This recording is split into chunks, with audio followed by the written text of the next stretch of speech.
we're going to be in the Jubilee Room, which is just above or right next to Westminster Hall, just as you entered the big Westminster Hall building on your right. So we'll see it on our left. But if we all go down together like a bit of a weird tour group, I think it can work. But if anyone gets lost, that's where we'll be, okay? And you can ask people, Jubilee Room. But we'll head down now, if that's okay. If you want a bit more time to go,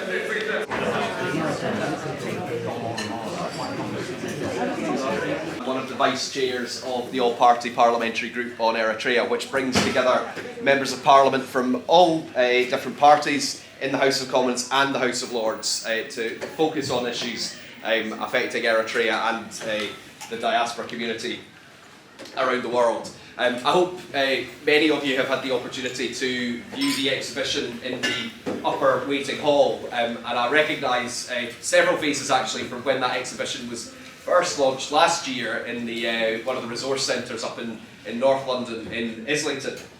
And we're very pleased to be able to work with the all-party group on Eritrea alongside Eritrea Focus, PEN Eritrea and Amnesty International to be able to bring the exhibition to Parliament. It's been on display over the weekend, it will be on display for the rest of the week, and literally thousands of people pass through that upper waiting corridor on their way to committee rooms over the course of the week, so it will have a very significant exposure. And as I think everyone knows, it was this is in Westminster to mark the 21st anniversary of the disappearances of so many of the activists who are commemorated in the exhibition.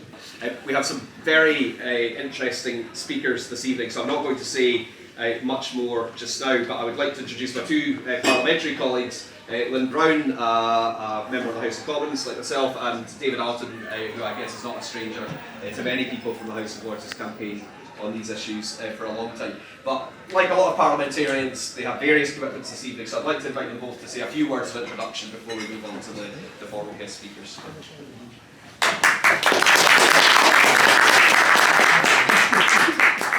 Can I first of all apologise for having to leave after I've spoken? I do have another event to go to and one after that, so I'm just grateful to the APPG on Eritrea and Waging Peace for putting this event together, and I really am sorry not to stay longer. As Labour's Shadow Minister for Africa, I just wanted to come and briefly welcome the exhibition and thank you all for continuing to highlight the terrible abuses of human rights that we all know are going on in Eritrea. The truth is, it is so very hard to get a really detailed picture of what's going on, and there are so many barriers, as we all know. There's no freedom of press, there's no independent judiciary, no political space for opposition, and effectively complete domination of civil society and the economy by the government. So I'm grateful, very grateful to the extremely courageous people who continue to raise their voice about what's happening. I've been able, through parliamentary questions and debates, to highlight some of the abuses that we have been notified about when information has been able to be got out. And I'll continue to work with you to try to bring a greater attention, a greater focus on the very neglected issues. This year, a lot of my work relating to Eritrea has been in relation to the government's involvement with the conflict in Ethiopia.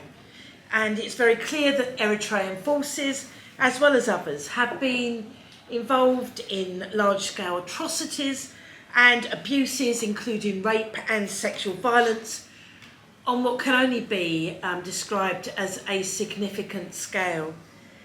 In fact, reports continue to come in about abuses by Eritrean forces, despite long-awaited and important ceasefire agreement. I was just talking to the Ethiopian ambassador who's next door about how he's delighted that the peace is holding.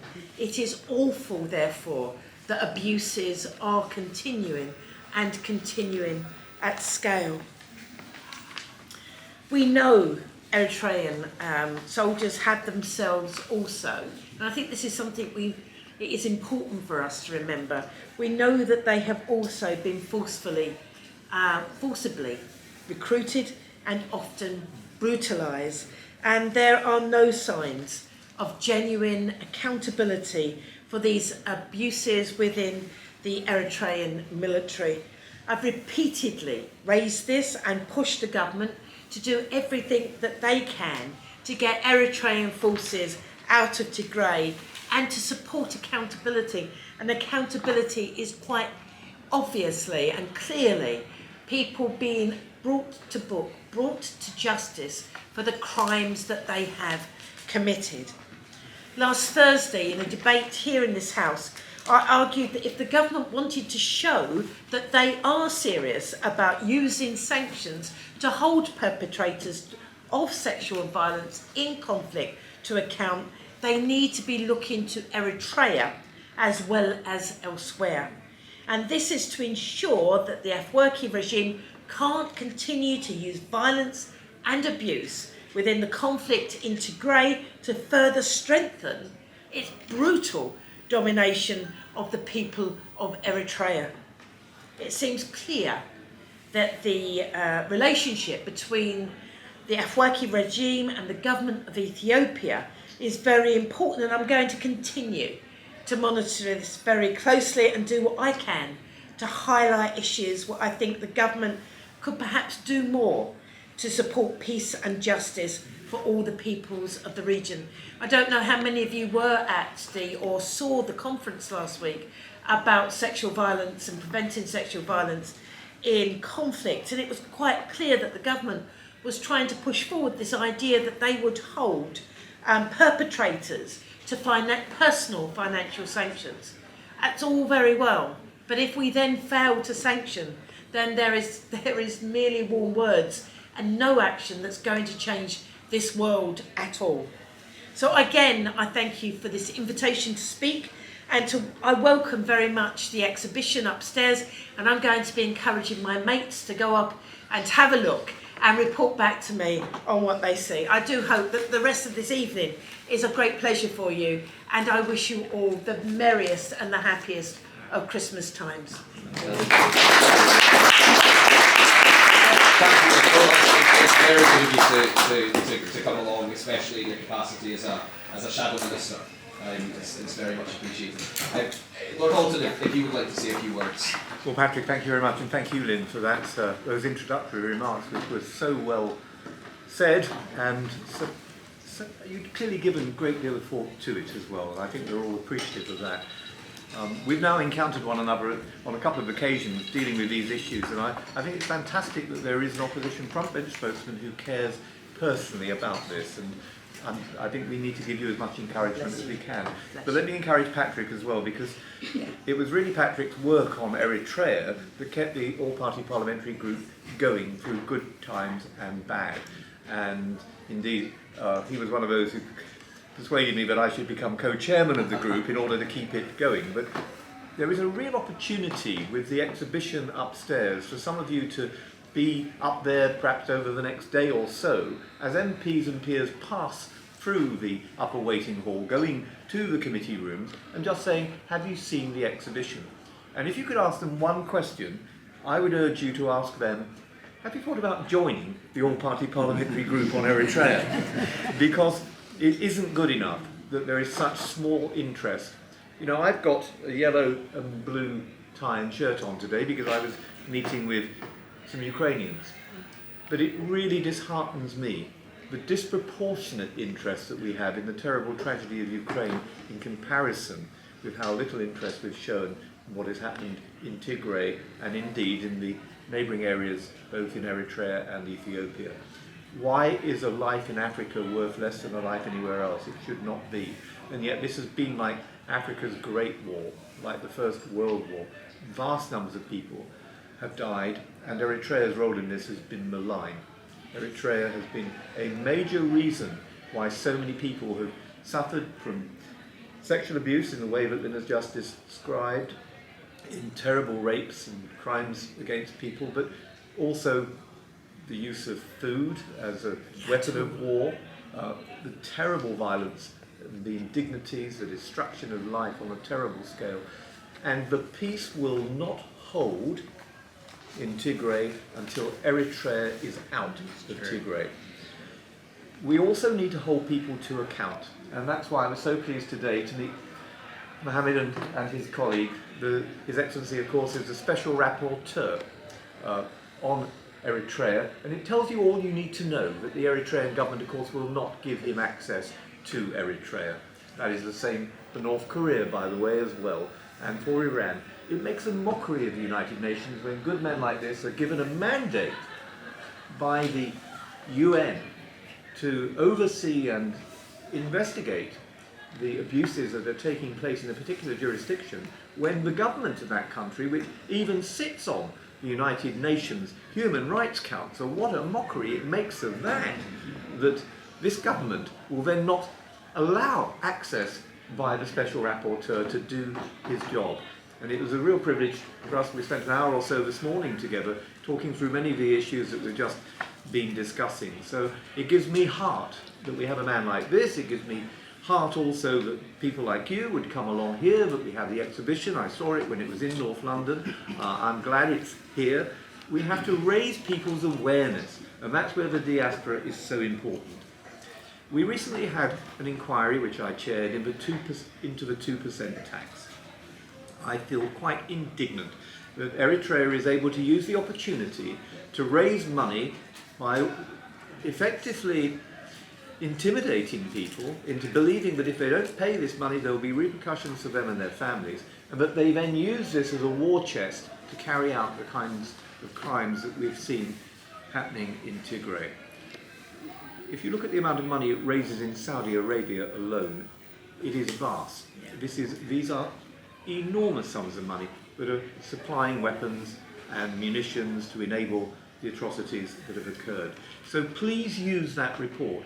I know that the Eritrean ambassador will be pretty cross with me for saying this, but so be it. He was pretty angry about that report. It is important, therefore, that members of both houses read it. That will only happen if people like you write to them. It will only happen if you go and see your Member of Parliament and say, what have you done about this report? And for what it's worth, I've been writing to Andrew Mitchell, the African Minister. I've been writing to Lord Ahmed of Wimbledon and Lord Goldsmith, the ministers in the House of Lords. And we've been raising this in debates and in questions in the House as well. So we'll play our part doing the small things we can do, but we need you there as well. That's what a democracy is all about. That's the beauty of living in a democracy rather than a dictatorship. So please use the opportunity and don't let those things go to waste. I've been talking to people from PEN. We had an inquiry, which Patrick took part in, into Article 18, freedom of religion or belief. All 30 articles in the Universal Declaration of Human Rights are abused in Eritrea. All of them. I can't think of any that are not. Lynn has referred to the forced conscription of people. That leads to the exodus of refugees. We think some figures are around 5,000 a month have been leaving Eritrea. There are 70 million people displaced in this world. It's because of regimes like that in Eritrea. Article 19 is about freedom of information, the right to know. It's also about the right to report. And I've been privileged to host meetings here for young, particularly I think of one brilliant young female journalist, a young woman who went into Tigray and has taken out reports. And of course Martin Klaus is here this evening as well, has written so extensively about this, but I think Martin would agree that the bravery of young, in this case Ethiopians, who are willing to go in and report what is happening and has happened, and the role that Eritrea has played in those events, that is heroism of a great order. So I hope that one of the other things that the APPG will do in the future will be to host an event, we just talked about it, about Article 19 and how important it is that people should have freedom to information, breaking the information blockade. And finally, the one other thing I would mention is a letter that I've given to Lynn. There was a special report that we pressed for, that the government undertook and finally agreed to do.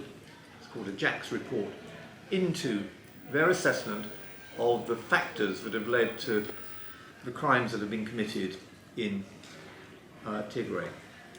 And that report has now been published internally, but it has not been made available externally. And they have refused to give us details of it, and in a letter I've received today from Andrew Mitchell, he has said they will not make it public. I really urge all of you to either make freedom of information requests for its publication, or through your members of Parliament to ask that Jack's report should be made public. Why do I think it matters? Because in my view there's been a dereliction of duty. I published a little book over the summer about the Genocide Convention, and we have a duty under the 1948 Genocide Convention to predict, to prevent, to protect and then to punish those responsible. And that's why it's so important that whatever was found, as I believe was found in the inquiry that was made into what was happening throughout Ethiopia, but particularly Tigray, I think it's so important that that is published, because then that will enable us to say, why did you not take the action that you are required, the UK is required to take under that convention? And that is my last word on this, because you cannot have peace without justice. Those people who have suffered, both those Eritreans who have been displaced from refugee camps like Hitsats, who were sent back to Eritrea and have disappeared, probably tortured at best, murdered at worst, they deserve justice. We need to hold to account those who have been responsible for those outrages and those that continue. And that's why meetings like this, in the Jubilee room, even the word Jubilee means a year in which prisoners should be set free. It's almost as Eritrea is one big prison, and we've got to keep on working until people are free to enjoy all the freedoms that we enjoy in the United Kingdom. Yeah. Thanks.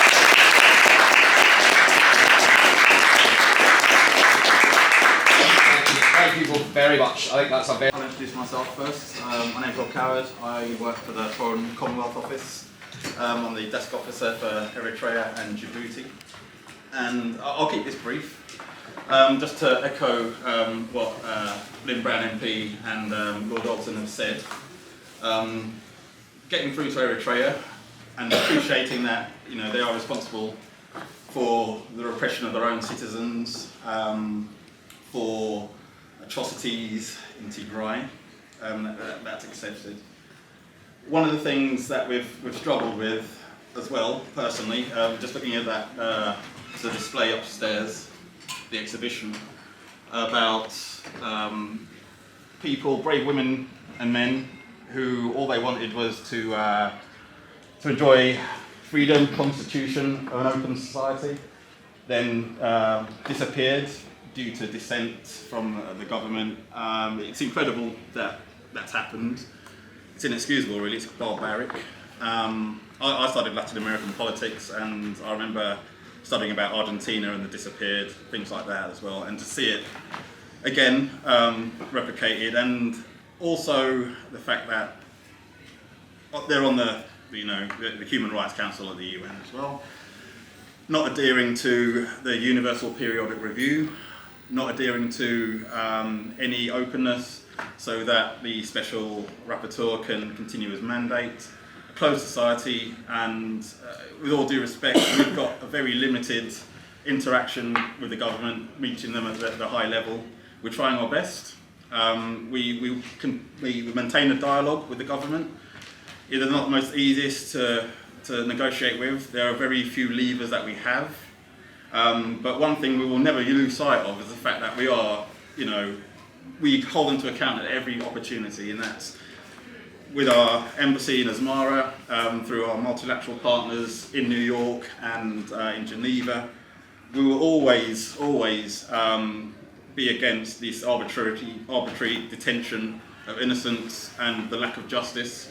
And we will always welcome Lord Alton and Lynn Brown's fights as well, and answer honestly and transparently what we are trying to do out there. There are some things that we can't talk about. We mentioned the report and also the sanctions. We have got a policy of not mentioning or not talking about sanctions publicly, but rest assured, nothing's off the table when it comes to looking to get justice for the people of Eritrea. And I've got nothing more really that I can say apart from we are, open to suggestions. We welcome diaspora commitment. We will always listen. We will always try our best at every fora we can to make sure that Eritrea respects human rights, and that the disappeared aren't forgotten, and that we can hold them to account at every possible opportunity, and we are doing that. And with Andrew Mitchell, brand new Africa Minister, we've had a bit of a revolving door recently with African ministers. But Andrew Mitchell, he's got history, he's got determination, worked with him before many years ago, and I know his focus will be also on securing peace in the Horn, securing justice for Eritrean citizens, and yeah, that's definitely on the radar, and we've got a very good voice with Andrew Mitchell, and we can reach the top with that. So rest assured, we are on the case, and we won't let it slip at all. And my personal ambition is to get access to Eritrea for the Special Rapporteur in order to fulfil his mandate. Thank you, Robert. Very, very grateful to you coming along from the SCDO and to give us some words from the government. You're not as much liberty as a minister would be, and we're maybe not therefore as much liberty to put questions back to you, but having that insight from the government I think has been particularly helpful, and sets the scene in turn for our next guest speaker, exactly who you mentioned there at the end, Dr. Mohammed Absalam Babakar, the UN Special Rapporteur on the situation of human rights in Eritrea. We have in years gone by welcomed some of his predecessors to the House of Commons, so we're particularly pleased that you've been able to join us in person, now that we can do that kind of thing again since your appointment in 2020. We have welcomed your predecessors. We're very delighted that we can continue to engage with you, and that you've had a chance to see the exhibition, and I think we're very much looking forward to hearing your reflections. Thank you, Patrick. And also I'd like to thank the Foreign Office for inviting me for an official visit to the United Kingdom, which actually I was not allowed the chance to visit Eritrea since I started my mandate. This is actually my third mandate. I started in September 2020, actually just like 2 months before the eruption of the armed conflict in Tigray region. And at that time I hope that I can do like at least some little progress in the human rights situation in the country. Because I came from the region and I understand to what extent the politics and the magnitude of human rights violations in the region. Since I assumed the mandate, actually I thought that I could actually engage constructively with the government of Eritrea. I made many requests to visit the country in order to verify and to be able to monitor properly the human rights situation in the country. So for the first year, I was not able to visit because there is no any response, no collaboration by the government of Eritrea. Even when I traveled to Geneva or New York, they refused to meet me or also to deal with the office at the level of Geneva. Also, when I submit the report, I give the Eritrean government the right of reply to refute all allegations included in the report, but only they keep they just like not reply, but basically reply during the oral during my oral presentation. I was so moved by the exhibition outside. It's really moving, and disappearance is actually one of the main issues. When I started the mandate in 2020, I actually put it as one of my first priority, because it is the disappearance in Eritrea is like unprecedented, and there is a lot of issues concerning individuals who are actually disappeared for decades, for almost 2 decades, which I think it is a key concern, not only for Eritrea but actually for the international community, because the issue of disappearance is in terms of international law and treaties. Basically, the 2010 Convention on the on the International Convention on the Protection of Individuals Against Disappearance is an important convention. It's actually one of the recent developments against disappearances because of its unique nature. First of all, nobody should be subjected to any form of disappearance. Disappearance was actually regarded as a crime against humanity, and also disappearance, one of the key aspects of the convention is disappearance is involves the state in actually not acknowledging those actually people who are actually under their custody, who are actually disappeared or accounted for.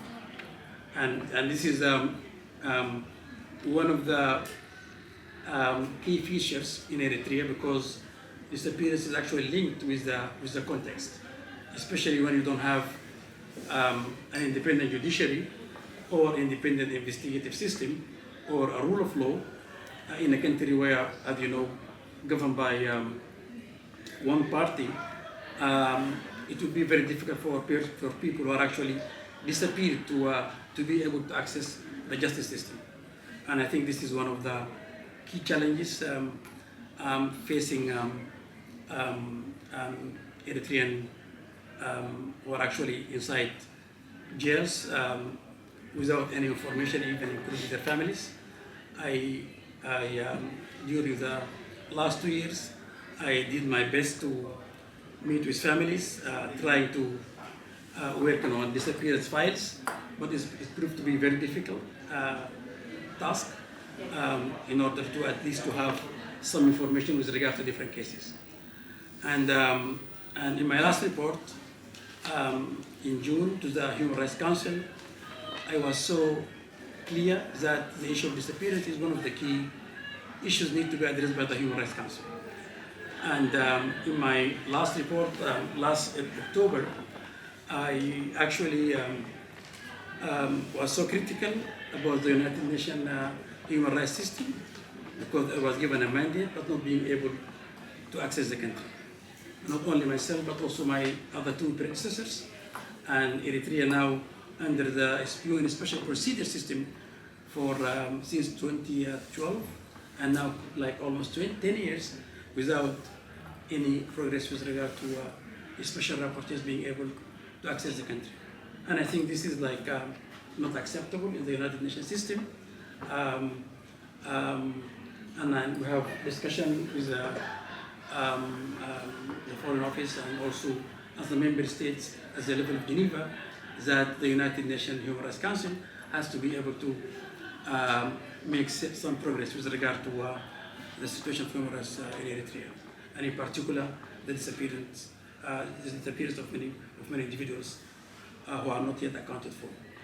And also, unfortunately, Eritrea was actually rewarded as a member to be actually a member of the Human Rights Council, and its membership was actually renewed until 2024. If you look at my statement and my reports, I was so critical about this status quo, and I hope that governments, civil society organizations, Eritreans will actually support my mandate, because I don't have access to the country, but I use other methodologies to investigate. I know that there is maybe when I started my mandate, many Eritreans, they have lots of doubts about the role of the special rapporteur, particularly after the 2015 Commission of Inquiry report,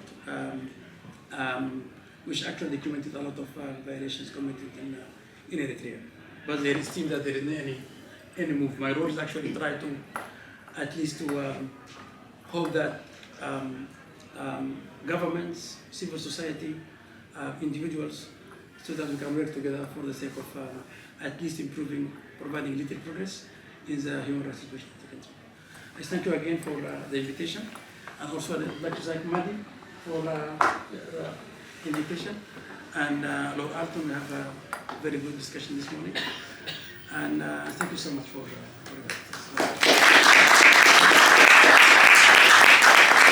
Thank you very much indeed, Dr. Packer.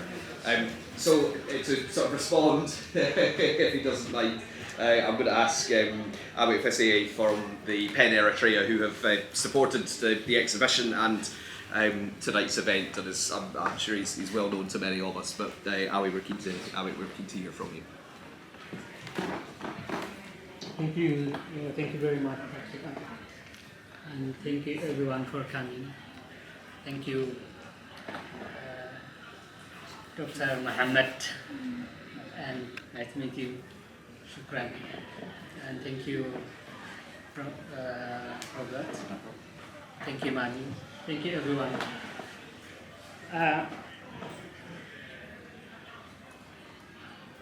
Let me start my remarks with a traditional approach of telling a story. One day, in September 2001, there was a press release by the Eritrean government announcing temporary ban on private media. In the following days and weeks, private media, journalists, writers, poets, and government critics, including top government ministers and members of the National Assembly, were taken from their houses, work, or the streets, and subsequently disappeared from the normal life.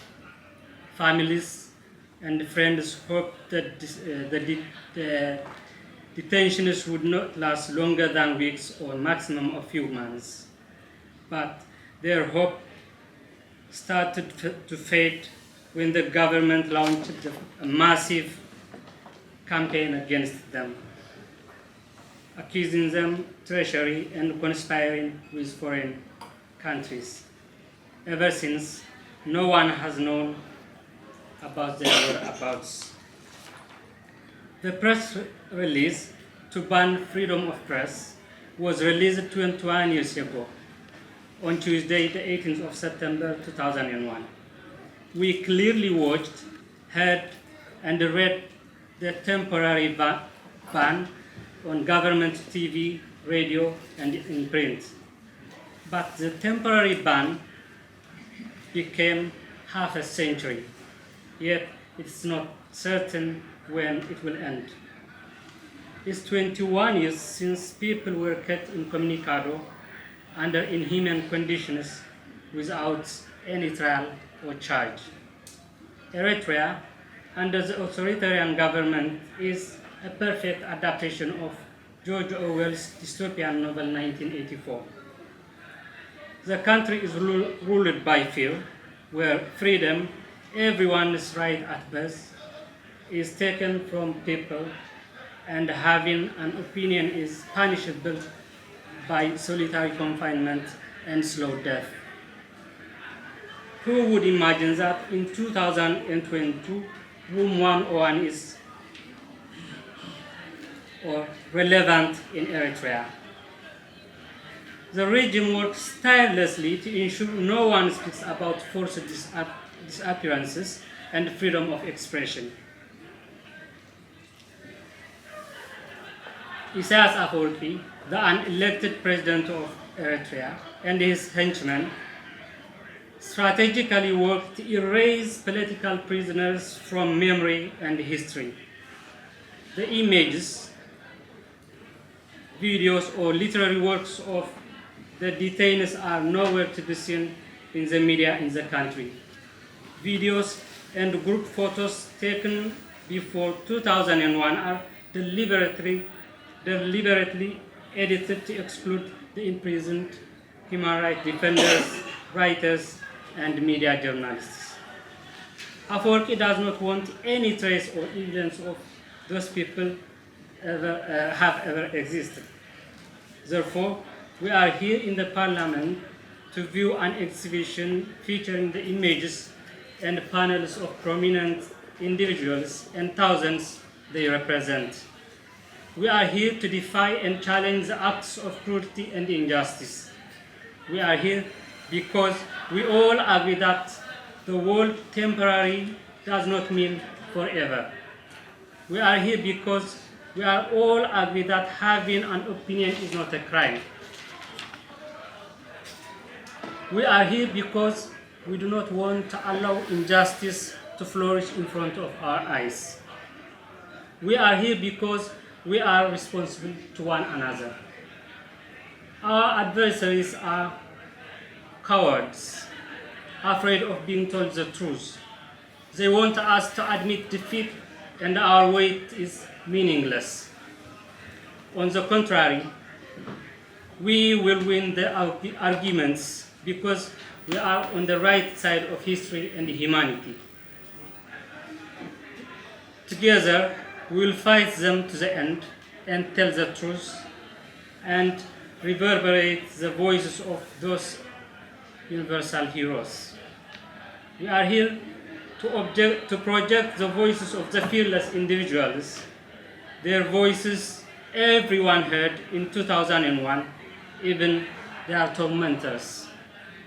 Finally, I would like to take this opportunity to call on the UK government to use all possible measures to demand the immediate release of all political prisoners and prisoners of conscience in Eritrea. Also, help the diaspora, civil society and organizations fight against tyranny and injustice. I would like to express PEN Eritrea in Exile, an association of writers and journalists, readiness to work with individuals, groups or organizations that advocate freedom of expression and the advancement of literature. Thank you very much.